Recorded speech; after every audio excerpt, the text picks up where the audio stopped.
how to use a Roblox Studio to create your own game. So in here, the very first thing that you want to do is simply get into Roblox Studio just like this. You can see this is Roblox Studio website. Then from here, if you already have an account, click on sign in order to sign in, or you can simply click on start creating just like this. So after doing that, it's gonna take a while. Then after doing that, you can simply click on the option download studio just like this. So after downloading the studio, now what are we going to do is you can now simply open that downloaded studio, right? So simply get into your downloads right here, and we're going to now install this particular Roblox Studio on our web sorry on our PC, right? So simply open this file and go along with the process of how you'll be able to install it, and simply install Roblox Studio on your PC or on your laptop. So after doing that, now we're going to now simply open our Roblox Studio, and in here you can either sign in or log into your existing account.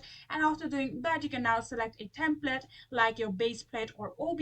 Then there will be the option of interface like your Explorer toolbox or properties or viewport, right? So you can add any of the object by opening model part. Then you can click on a file and then publish, and then click on publish to Roblox in order to do it. Then from there, you can now enter your game's name and description. Then you can click create to publish your game, and just like that, you will actually be able to use Roblox Studio in order to create your own game. So yeah, that is it. If you guys do have any further queries, please let me know in the comment section down below.